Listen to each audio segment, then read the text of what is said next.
Doctor, ya vamos a platicar, vamos a estar en el consultorio resolviendo también todas sus dudas, 3000-3712, pero ¿qué le parece si me acompaña a la cápsula del día?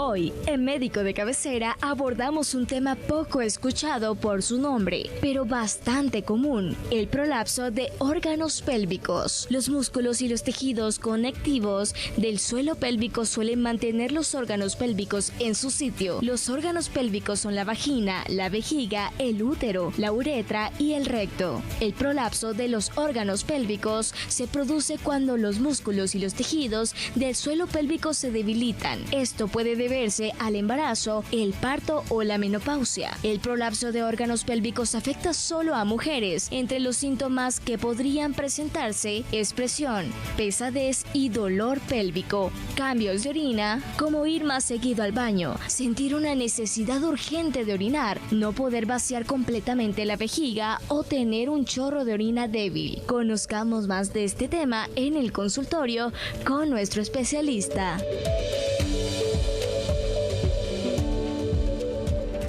Bueno, ya luego de presentarles el tema, ahora vamos a abordar en todas las preguntas que surgen al respecto. Como le decía nuestro doctor invitado Abner Santos, él es médico cirujano, uroginecólogo y también cirujano pélvico reconstructivo, el experto de expertos para poder abordar este tema. Que muchas veces, doctor, cuando escuchamos prolapso de órganos pélvicos, es como, ¿de qué estamos hablando?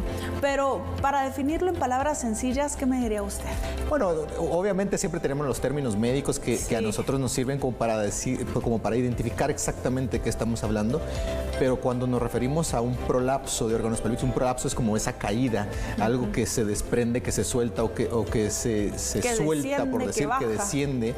Y cuando nos referimos a ese descenso es por el canal vaginal, generalmente desciende o sale por fuera de la vagina una de las estructuras intrapélvicas, que esta puede ser vejiga, puede ser uretra, puede ser el mismo útero, matriz. En quienes ya quitaron la matriz, por ejemplo, también puede pasar, y entonces le llamamos cúpula, porque lo que queda cuando quitan la matriz es como una especie de cúpula, y por eso le decimos cúpula vaginal. Pues esa también se puede descender. La parte del recto también puede descender, incluso la parte de los intestinos. Es que si tú te pones a pensar que el piso pélvico es como una hamaca donde descansa absolutamente todo lo que está dentro, incluido uretra, vejiga, matriz, intestinos, recto, todo está ahí. Cuando esa camita empieza a generar un defecto, que digamos que tiene un orificio natural, que es le llamamos el hiato, que ese es el lugar donde está el orificio de la vagina y el recto. Ese queda como un hiato, lo que decimos es como un hoyito, pues, donde es el único espacio que tiene para salir todo.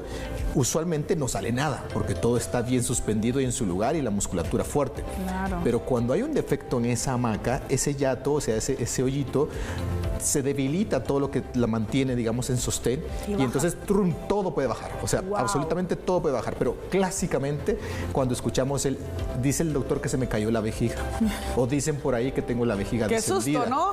Exacto. Y muchas veces, pues, clásicamente, como que todo el mundo dice inmediatamente es la vejiga.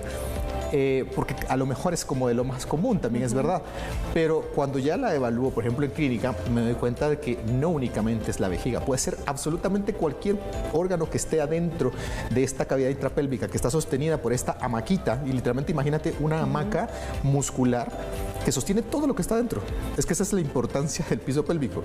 Y por lo tanto, todo lo que está dentro puede prolapsarse, o sea, puede bajarse o salir. Entonces, esa es como la relevancia. Y bueno, y el prolapso pues sería, en términos muy sencillos, eso.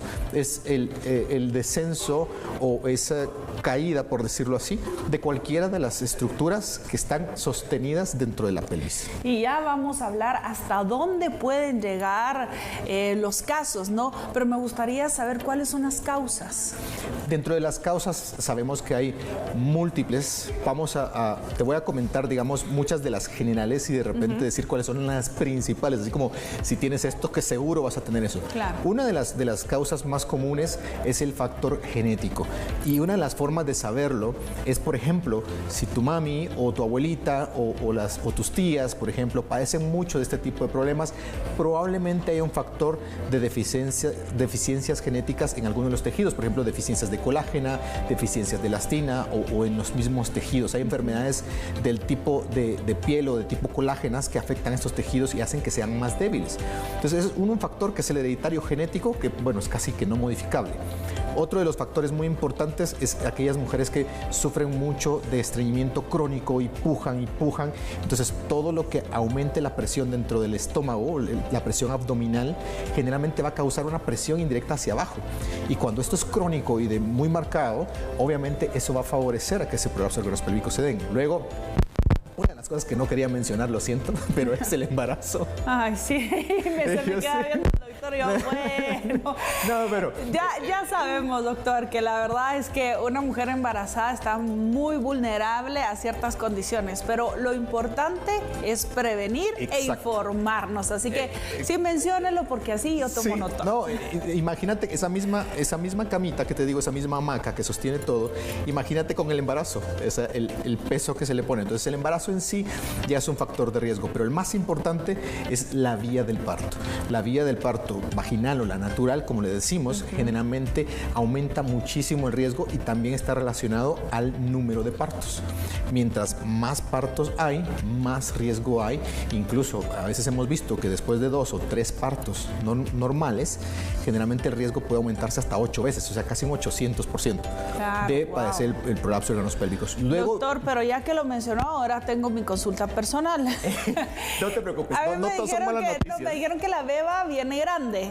¿Tiene que ver el peso del embarazo con el prolapso de órganos pélvicos? O, por ejemplo, mi mamá tuvo un parto gemelar y una de mis hermanas pesaba 6 y la otra como 7, 8. Bueno, en total eran 13 libras, lo que ella 14, tenía solo de bebés, más, ya sabe, todo el tema de líquido, placenta y demás.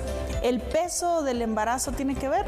Siempre va a haber un factor donde, obviamente, mientras más peso haya intraútero o del bebé, pues más presión va a haber hacia abajo. Entonces eso incrementa un poco el riesgo, pero no es tan significativo como cuando le sumas el factor del parto. Ahí sí, por eso es que hoy por hoy hay cierto peso que nosotros decimos el parto está contraindicado.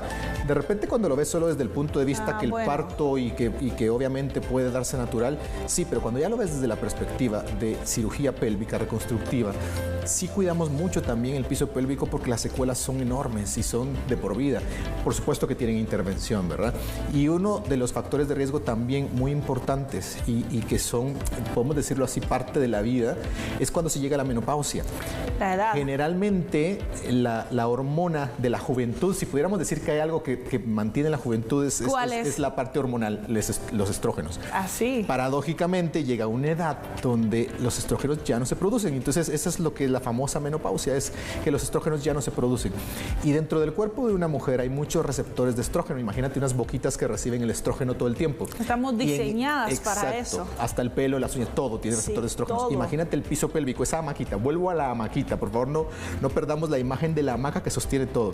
Esa hamaquita que tiene músculos gruesos o músculos robustos para sostener todo, cuando ya no reciben ese estrógeno, se empiezan a adelgazar, ¿no? Es como si yo tengo que comer todos los días, si paso mucho tiempo sin comer, ¿qué va a pasar? Que me voy a volver a adelgazar, y eso se llama atrofia. Entonces el tejido que debería ser grueso empieza a adelgazarse y por lo tanto a debilitarse. Una atrofia muscular porque es un músculo.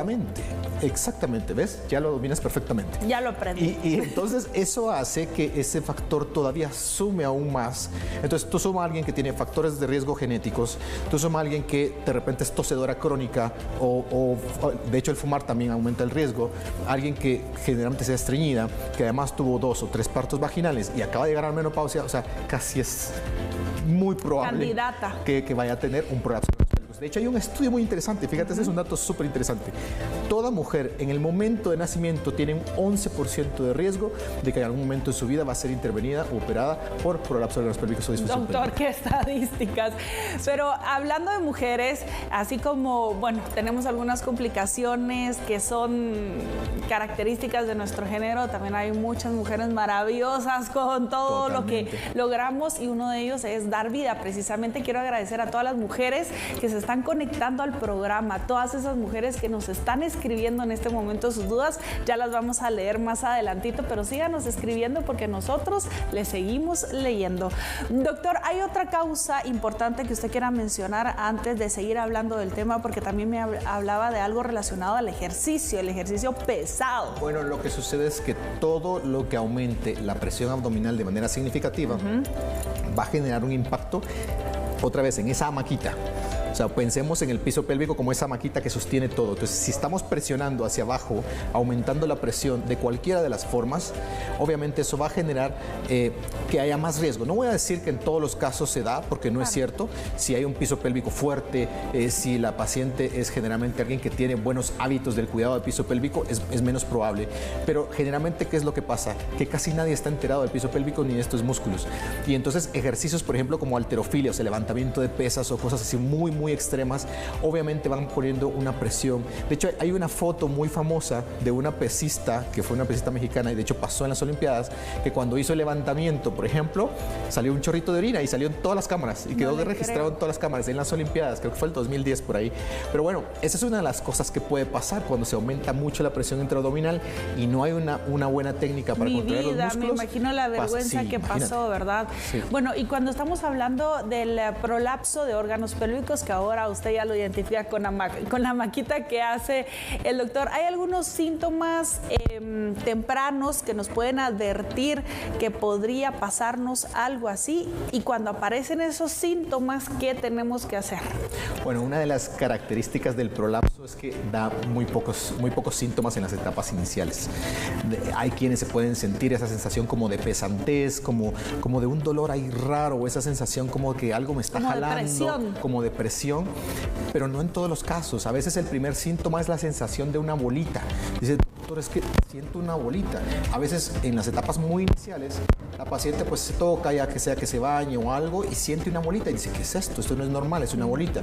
Luego hay otras que se revisan y dicen, doctor, algo me está saliendo por la parte. Sienten como que si están sentadas sobre una pelota, ¿verdad? Esa es la sensación que muchas personas han dicho. Fíjate que yo tengo una forma de hacer la pregunta para tratar de identificar qué tan avanzado puede ¿Cómo estar. se diagnostica? Y yo le pregunto, ¿tú sientes un bulto que sale por vagina? Sí, doctor, es una bolita que me siento ahí, que me toco. ¿De qué tamaño es? ¿De una canica? ¿De un 5? ¿De un huevo? ¿De un limón? ¿De una toronja? ¿De un melón? Y bueno, y sí, eso te va más o menos dar una idea del grado de avance que probablemente tenga ese descenso. Entre más grande la bolita, más avanzado. Exacto. Por ejemplo, si la sensación es de que tienes un bulto que te está saliendo por vagina, que es del tamaño de un melón, imagínate. O sea, es algo ya muy significativo que literalmente te está afectando incluso para caminar, para sentarte, para estar en una posición normal, parada. O sea, te afecta absolutamente para todo.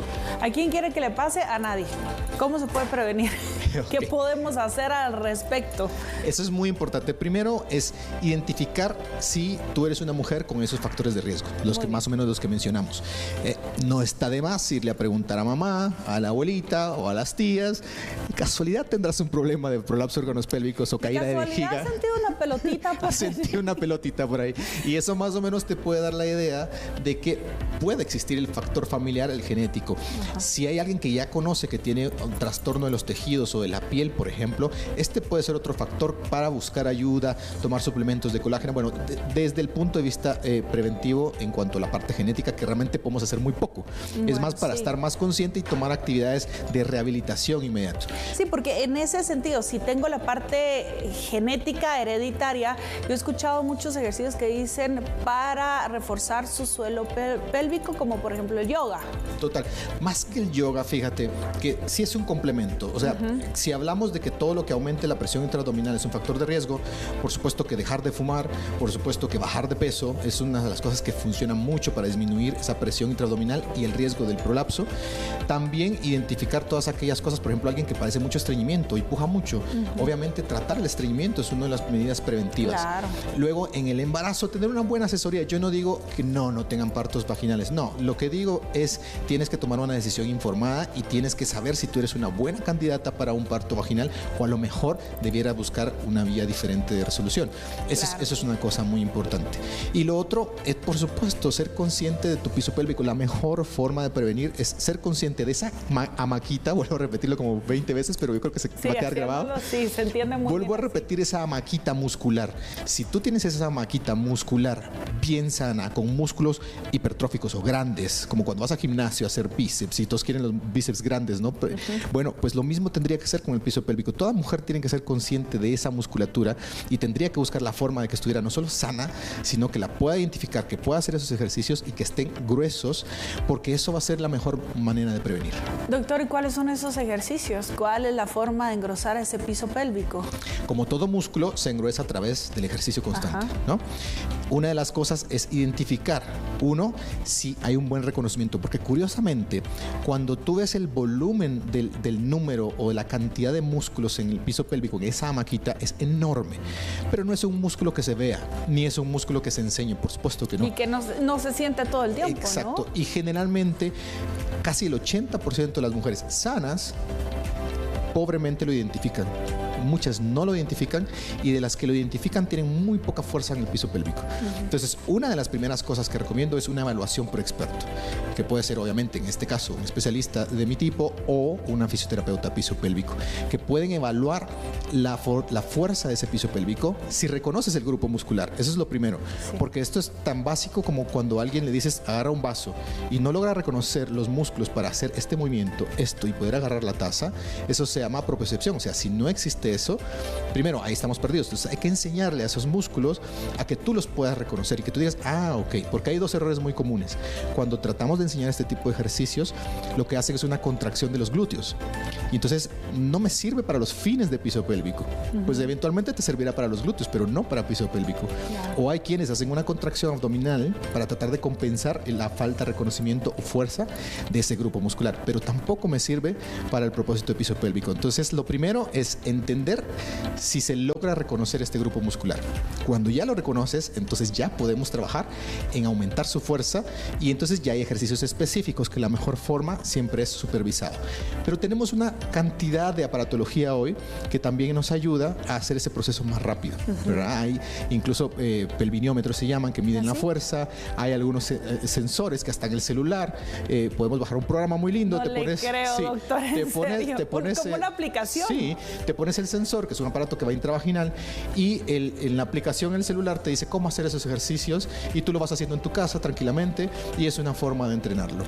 A mí me gusta mucho hablar del tema de innovación precisamente en cuanto a tratamientos, porque si bien el diagnóstico quizá ya lleva años en que los doctores, gracias a su experiencia, ya pueden identificar algunas enfermedades o algunas afecciones, pero en cuanto a tratamiento, de verdad sigue avanzando la tecnología de una forma enorme. En Centro Médico me imagino que ustedes tienen mucha tecnología ya respecto al suelo pélvico. ¿Qué nos podría adelantar de lo que nos está platicando, aprovechando estas aplicaciones de celular? Noticias fantásticas para Guatemala, para el país y creo que para Centroamérica. En Centro Médico, acabamos de inaugurar la primera unidad de fisiología gastrointestinal y piso pélvico de Centroamérica. Me atrevo a decirlo con esa seguridad. ¡Felicitaciones! Y lo que tenemos ahí es todo el contexto de piso pélvico, porque tú sabes que una de las características del piso pélvico es que allí confluyen muchos órganos. Están los intestinos, el colon y recto, que tradicionalmente lo ve el coloproctólogo, está el tracto reproductivo y genital, que lo ve el ginecólogo, y está toda la parte urinaria, que tradicionalmente la ve el urólogo, y la parte muscular, que la aborda fisioterapia. Pues creamos una unidad donde todo el equipo está interdisciplinario trabajando juntos para verte ya no solo como, si tiene un problema de vejiga, pues vamos a ver quién la ve. No, se ve todo en conjunto para darle la mejor atención.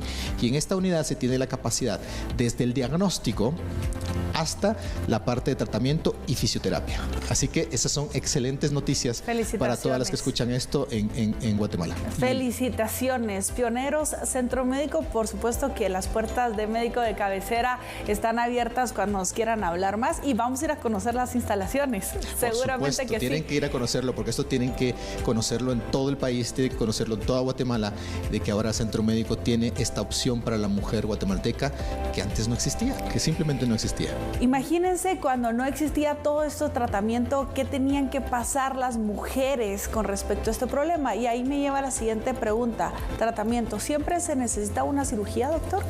No siempre, depende mucho del tratamiento inicial y depende de los síntomas. En el pasado, y me refiero al pasado no hace tanto tiempo, hace de 10, 15 años, clásicamente, si te veían un bultito, no importando el tamaño, ibas a cirugía. Pero ahora hemos tratado de entender la perspectiva de la paciente, porque yo puedo decir, yo soy el médico, yo conozco cómo tiene que quedar y anatómicamente tiene que estar perfecto. Pero tú me puedes decir, pero doctor, no tengo ninguna molestia. Entonces, hoy por hoy intervenimos quirúrgicamente solo cuando hay molestia. O, por ejemplo, el hecho de sentir el bulto en muchas, ese ya es el factor. Así como, doctor, no quiero sentir eso. Bueno, intervenimos. Podemos intervenir con rehabilitación, podemos intervenir con fisioterapia, podemos intervenir incluso con medios no quirúrgicos como pesarios, que, bueno, ese será otro tema. Pero tenemos opciones no quirúrgicas porque hay un grupo de pacientes que a lo mejor no quiere operarse, pero hay otro grupo de pacientes que no puede operarse por sus condiciones de salud. Generalmente es más común ver este tipo de padecimientos, por supuesto, en edades cada vez mayores. Y en edades cada vez mayores vamos a encontrar ese grupo de pacientes que por condiciones de su corazón, de sus pulmones o lo que sea, no pueden ir a un quirófano. Y dicen, ¿y entonces qué hago? ¿Me aguanto? No, tenemos también opciones para ellas que son no quirúrgicas. Es que no todo es quirúrgico. Tratamientos personalizados, porque todas somos diferentes. Y me encanta esa idea. ¿Cuáles son las posibles complicaciones o efectos secundarios del tratamiento para el POP, como también se le conoce, prolapso de órganos pélvicos? El POP. Entonces es más fácil, a nadie se le olvida el POP.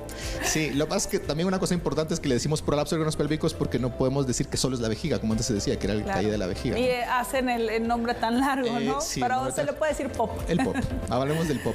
Bueno, una de las complicaciones, si vamos a hablar de cirugía, por supuesto que hay una gama de complicaciones que pueden suceder. Como toda cirugía, no hay una cirugía. Si alguien les ofrece una cirugía donde no hay cero riesgos, probablemente no les están contando toda la verdad. Toda cirugía tiene riesgo. Y luego, pero también hay un riesgo de no hacer nada. El principal riesgo de no hacer nada, si a esa parte vamos, es que esto tiende a progresar. O sea, lo que antes se sentía como una canica, después va a sentirse como un huevo, después va a sentirse como un limón, después va a sentirse como una toronja. O sea, sí tiende a ir progresando. Y en los casos muy, muy avanzados, tampoco quiero asustar a todas, pero en los casos muy avanzados, por ejemplo, incluso se da lo que llamamos el acodamiento de los uréteres, que son los tubitos que vienen del riñón, porque todo está hacia abajo y eso ya puede comprometer la vía renal y urinaria. Entonces, a largo plazo sí puede dar complicaciones si no se interviene y no se hace nada. Claro, pero aquí como no vamos a quedarnos de brazos cruzados, si no tenemos la información, tenemos al Centro Médico con esta nueva unidad, que felicitaciones. Correcto. Tenemos al especialista y pronto vamos a tener toda la línea de nuestro teléfono en cabina para sus consultas, para que puedan acercarse a nuestro especialista. Pero antes de ello vamos a hacer una pequeña pausa. Les recuerdo 3000-3712 para comunicarse con nosotros. Gracias a quienes ya nos están escribiendo. Y a regresar, ¿sabe cuántos mililitros puede almacenar la vejiga?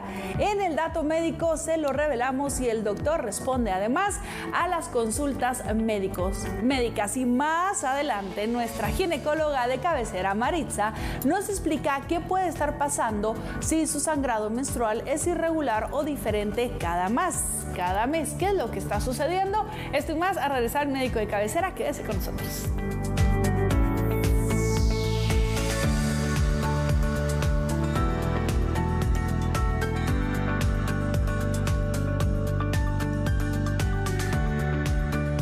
Competencia por medalla. Esta es la contrarreloj femenil del hexatlón. Mucha atención, 10 mujeres a la pista. Una sola carrera. Final directa. No hay eliminatoria. Se nota la electricidad. Cualquier cosa puede pasar. Hexatlón, de lunes a viernes y domingos a las 9 de la noche. Solo por TV Azteca Guate, el mejor canal. Llegaron las ofertas del Red Sale de Claro. Samsung S23 por 112 quetzales al mes. Actívalo y recibí 20 gigas, redes y llamadas. Visita tiendas Claro. Claro, el internet más rápido de Guatemala. ¡Claro que sí! TV Azteca Guate, el mejor canal. Yoko y Kenji, Ismael Cala, Marcus Dantus y Nutriyerbo son The Mentors. 24 de noviembre, Forum Majadas. Entradas en ticketasa.gt. Cupo limitado. The Mentors. Tu espacio con los mejores. Con el apoyo de TV Azteca Guate. Miss Universe 2024. Por la pantalla de TV Azteca Guate. El mejor canal. Con el apoyo de... Y seguimos avanzando en esta hora de médico de cabecera, nuestra primera, porque usted ya sabe que tenemos 2 horas para su salud y su bienestar. Estamos hablando del prolapso de órganos pélvicos, pero también más adelante en el segmento de Entre Amigas vamos a hablar acerca del ciclo menstrual. Usted sígase comunicando con nosotros, siempre es bienvenido. Ya regresamos. La Lotería Escoge 2 llega a toda Guatemala. Sintoniza el sorteo en vivo de lunes a sábado a las 5:55 p.m. en TV Azteca Guate. Elige un número y gana 60 veces tu compra. Te esperamos. La noche más esperada del año está por llegar. Miss Universe 2024. El evento de belleza más importante del mundo. Este 16 de noviembre, disfrútalo por la pantalla de TV Azteca Guate. Acompáñanos junto a Fran Cadenas y María José Sazo a partir de las 6 de la tarde. Solo por TV Azteca Guate, el mejor canal. Apoyemos juntos la nutrición de los niños de Guatemala. Lechetón 2024, sábado 16 y domingo 17 de noviembre. Compra 1 o más litros de leche entera de cualquier marca en envase Tetra Pak en Walmart, Pais, Maxi Despensa y despensas familiares participantes. Luego deposítalos en las carretas con el logo de Lechetón ubicadas junto a los chalecos amarillos del Club de Leones antes de salir del supermercado. Lechetón 2024, un evento organizado por el Club de Leones de Guatemala con el apoyo de Fundación Azteca Guatemala y TV Azteca Guatemala. Tu solidaridad. Estás viendo Médico de Cabecera. A continuación, Hechos Meridiano. Más adelante, acércate a Rocío. Solo por TV Azteca Guate, el mejor canal.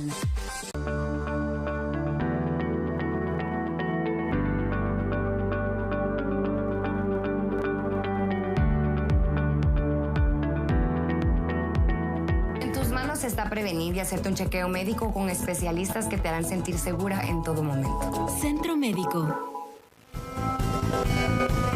Bien, y continuamos con más de Médico de Cabecera, y es que con el programa Prevenga, estar un paso adelante en tu salud está en tus manos. Elige cuidarte con los mejores especialistas y únete a Prevenga de Centro Médico. A continuación, les dejé la duda por allí, pero vamos a resolverla en nuestro dato médico.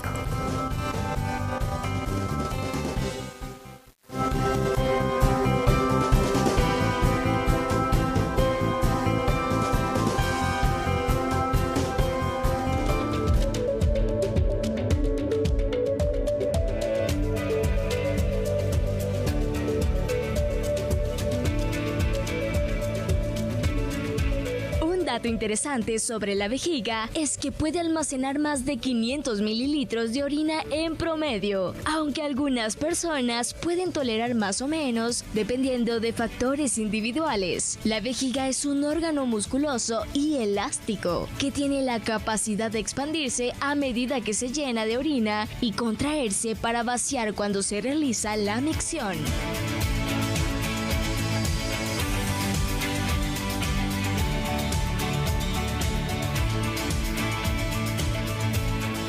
Esos datos interesantes, y es que vivimos con nuestro cuerpo todos los días, pero no lo conocemos del todo. Así que en Médico de Cabecera también abordamos esos temas para conocer este cuerpo sabio con el cual nos movilizamos y nos sirve para tanto. Así que ya lo sabes, siempre seguirnos a través de nuestras redes sociales, Médico de Cabecera GT en Instagram.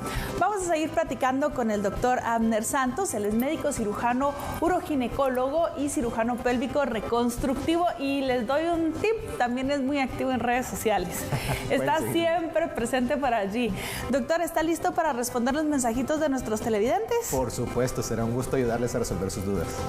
Muy bien, vamos a ver entonces a continuación qué nos están escribiendo y muchas gracias a todas las personas que confían en el programa y en nuestros especialistas para resolver sus dudas. Hola, consulta a médico. ¿Es malo el uso de la faja? Tratamiento para fibromas pequeños en la matriz. Creo que son 2 en 1, ¿verdad? Sí, como entiendo. Bueno, lo de la faja depende en qué momento lo estemos indicando o usando, pero generalmente no soy muy proclive a recomendar la faja a menos de que sean problemas de columna y que algún cirujano específico, cirujano de columna lo indique. Para hacernos cinturita, ¿no?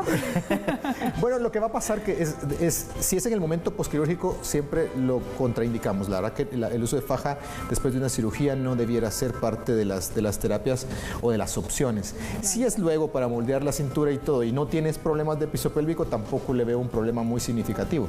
Pero si tienes problemas de prolapso, creo que usar faja no sería lo más adecuado. Porque aumenta la presión. Exactamente. ¿Ya ves cómo lo dominas perfectamente? Es que ya aquí me puedo aprendo, ir doctor, tranquilo. aquí aprendo con ustedes.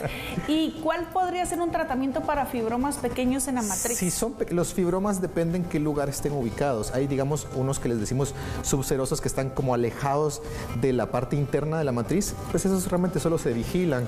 Mientras están llegando a la parte interna de la matriz, que es el endometrio, ahí es donde a veces pueden dar muchos síntomas y esos probablemente requerirán tratamiento quirúrgico porque no hay medicina que funcione. Pero generalmente fibromas pequeños solo se vigilan en términos generales, depende de dónde estén. Muy bien, siguiente mensaje, vamos a ver qué nos están escribiendo. 3000-3712. Buenos días, yo tengo la matriz baja, ¿es peligroso que esté así o qué puedo hacer? Les felicito, bonito programa, les saludo desde Jutiapa. Saludos hasta Jutiapa, nos encanta también que nos escriban desde el interior del país, así que saludos hasta por allá. Jutiapa, que es mi tierra, entonces. ¿Ah, sí? Sí. Con razón, entonces tiene fans por allá, doctor. La verdad es que si la matriz está baja, vuelvo al mismo lo que estábamos comentando antes en el programa. Si tienes síntomas o molestias, hay que buscar ayuda porque lamentablemente es progresivo y tiene que buscarse una forma de tratamiento. Si no hay ningún síntoma, ni urinario, porque a veces el problema es que no da síntomas exclusivamente de sensación de prolapso, a veces da síntomas urinarios, dificultad para orinar o esas pacientes que se levantan mucho en la noche a orinar muy frecuente, que se llama nocturia. Entonces, si ya empieza a dar ese tipo de síntomas, ya amerita algún tratamiento. Claro. Siguiente mensaje y muchas gracias por escribirnos desde Jutiapa. Un fuerte abrazo hasta allá y me saluda también a toda su familia. Saludos. Buenos días, excelente y muy útil programa. Muchísimas gracias. Quisiera saber qué tan efectiva es la operación para colocar una malla para subir la vejiga. La tengo baja y sufro de incontinencia urinaria. En su momento me indicaron que debía operarme, pero no me animé. Muchas gracias. ¿A qué se refiere con esta mallita? Siempre hay una confusión con lo de las mallas, porque hay una malla, efectivamente existía un tratamiento que era con malla para elevar la vejiga. Actualmente ese ya no se usa, no está en uso, de hecho no podemos conseguir esas mallas tan fácilmente, solo en Sudamérica en algunos lugares. Se desactualizaron. Sí, o sea, ya mallas para levantar la vejiga, como tradicionalmente decían, no se usan. Somos muy pocos los especialistas que estamos entrenados para hacer eso y la verdad es que ya no se usa. Ahora, existe lo que son las mallas o los slings para incontinencia urinaria, que es específicamente para incontinencia urinaria de esfuerzos. Y esos sí siguen usándose y de hecho son lo que decimos el gold standard, o sea, es lo que se debiera hacer para manejo de incontinencia urinaria de esfuerzo. Entonces, lo más importante ahí es el buen diagnóstico, porque si te ponen una malla de estas y tu incontinencia no es específicamente de esfuerzo, va a empeorar. Pero esa malla sí puede ser utilizada siempre y cuando sea colocada por un especialista entrenado específicamente para ese tipo de malla. Pero no confundirla con la de vejiga, porque esta sí ya no se usa. Muy bien, doctor, muchas gracias. Vamos con el siguiente mensaje. Veamos ahora qué nos escriben. Está bastante solicitado también. Muchas gracias por consultarnos. Hay interés en el tema, muy bien. Buen día, una consulta. Tengo 53 años, a los 49 me extirparon la matriz, ovarios, trompas. No puse mucha atención en ese tiempo y ya me costaba retener la orina. Hoy es muy frecuente y a veces no puedo retener. Actualmente siento mucho ardor al orinar, me da con frecuencia, tuve infección urinaria, tomé antibióticos, pero el malestar no se quitó. Me arde. Saludos y bendiciones. Bueno, este es un caso muy frecuente de infecciones urinarias recurrentes, que de hecho uno de los principales factores de riesgo para que estas infecciones sean sean repetitivas y pasen demasiado frecuente, es la misma incontinencia, porque esto genera, usualmente la uretra tiene un sello mucoso, le digo yo, que es como esos toppers herméticos que se siente hasta como el airecito, y luego si te imaginas ese topper cuando ya no tiene ese hermetismo, entonces tiene como un espacio virtual que ya no está cerrado, que ya tiene estar derrames. Y entonces tiene no solo los derrames, que son también por el déficit de los mecanismos que mantienen la continencia, o sea, que aprietan la uretra, por decirlo así, sino que además la uretra está como todo el tiempo entreabierta. Además, por la edad es probable que ya esté cerca de la menopausia, o si le quitaron los ovarios, probablemente ya haya tenido una menopausia inducida, entonces esa resequedad de los tejidos también influye. Entonces, al final tiene que acudir a consulta porque veo que tiene dos problemas significativos. Uno es la incontinencia, que debutó probablemente porque cuando tenía el prolapso del útero, generalmente se hace un acodamiento de la uretra y entonces muchas veces las pacientes dicen, no, yo no tengo incontinencia. Y luego cuando se hace la cirugía y ya se corrige el ángulo, resulta que la incontinencia es resulta terrible. Que sí, claro. Bien, muchas gracias, doctor. Siguiente mensaje, veamos ahora cuál es la consulta. Buen día, médico de cabecera. Una pregunta, hace 22 días tuve a mi bebé. Fue por cesárea y había dejado de tener mi sangrado después del parto, pero hace como 4 días empezó otra vez, pero el sangrado es rojo oscuro, como es café, es normal y a los cuántos días se debería de quitar. De hecho, si fue, por lo que veo, fue cesárea, realmente los sangrados duran poco y tienden a ir cada vez hacia menos. Si esto fue un episodio aislado y no te vuelve a ocurrir, creo que no hay nada de qué preocuparse.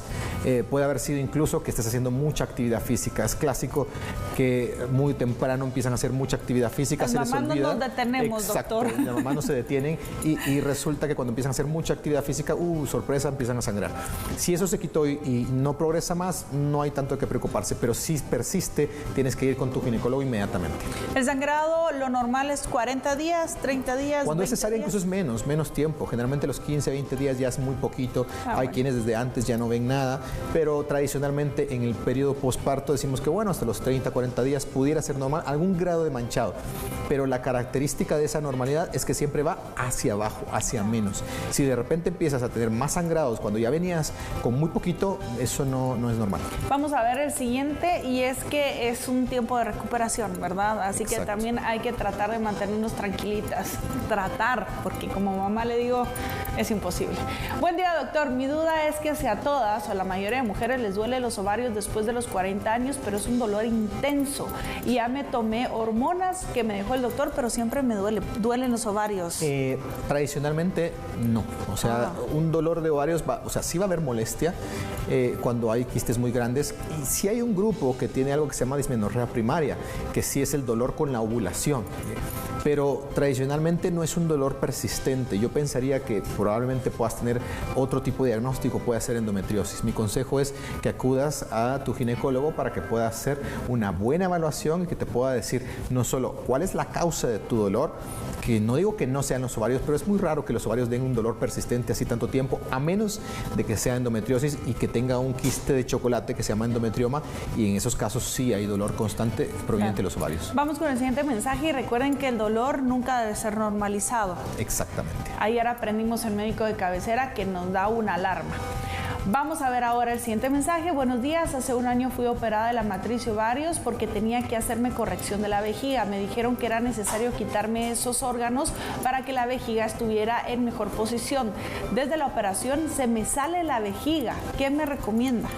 Bueno, te recomiendo ir a consulta porque lamentablemente ahí pasó algo en el que probablemente tenías el prolapso y los mecanismos que utilizaron para suspender de nuevo la vejiga no fueron a lo mejor los más efectivos, y por eso es que ahora tan pronto estás otra vez con el problema de la vejiga hacia afuera. Esto pues sí necesita una intervención, una evaluación para ver qué tan severo es el grado de este nuevo descenso de la vejiga, y pues ofrecer una opción, pero sí hay que hacer una evaluación detallada para poder ofrecer algún tipo específico de tratamiento. Gracias, doctor, por darle una guía a nuestra televidente. Vamos con el siguiente mensaje. Y qué incómodo debe ser que la vejiga se salga. Totalmente, y además da síntomas urinarios. No solo es la vejiga que se salió y el bulto, sino toda la sintomatología que eso lleva, ¿verdad? Es muy incómodo. Veamos el siguiente mensaje, qué interesante. Tuvo gemelos, y desde que tuvo a sus gemelos tiene como una sensación de que todos sus órganos se mueven después de un parto gemelar. Primero, qué valiente, muy bien. Y bueno, ahora tiene este problema. ¿Qué podría hacer, doctor?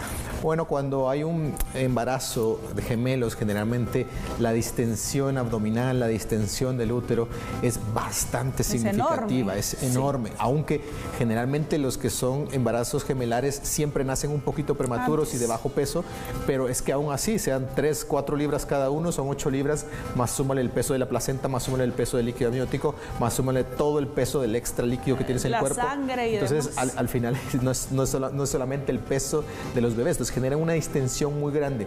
Pueda que haya quedado con flacidez, pueda que haya algo que se llama diástasis de los rectos, que generalmente los músculos abdominales están pegados y cuando llegan a esa distensión tan grande se rompen y eso genera esa sensación, esa pancita clásica posparto que no se quita con nada y que no es una pancita de obesidad, sino que es una pancita de que las fascias o esas estructuras que mantienen en los músculos así pegados se separan y entonces dan esa sensación como que todo se mueve.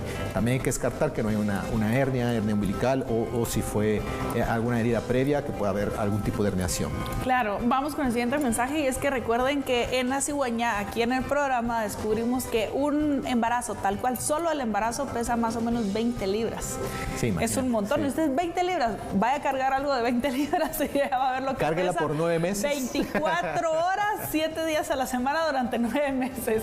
Bueno, ahora dice, buenos días, bendiciones, tengo 61 años, hace poco tiempo tengo un poquito de goteo de orina al estornudar o toser y creo que tengo baja la vejiga. ¿Qué pudiera hacer? Gracias. El mejor consejo que te puedo dar es ve a consulta con experto, especialista en uroginecología o piso pélvico, que pueda hacer el diagnóstico correcto del tipo de incontinencia, que por lo que cuentas parece ser de esfuerzo, y también de ese grado de descenso de la vejiga. En base a esa evaluación es que se puede hacer una recomendación específica. Lo mejor es que vayas a una consulta y una evaluación. Vamos a despedirnos de nuestros televidentes que nos escribieron. Muchísimas gracias. Recuerden que el Centro Médico ya tienen toda la tecnología para poder atender este tipo de problemas. Gracias también por ser una buena plataforma para tratar los temas, informar a la población, porque hay temas que desconocemos y son muy comunes como este, doctor. Totalmente, es que hay temas que han sido relegados a la normalidad y al silencio. Acuérdate que muchas de nuestras mujeres tristemente han sido relegadas a aguantarse porque son mujeres y porque les toca, y eso ha hecho que muchas de las patologías que ahora resulta que como que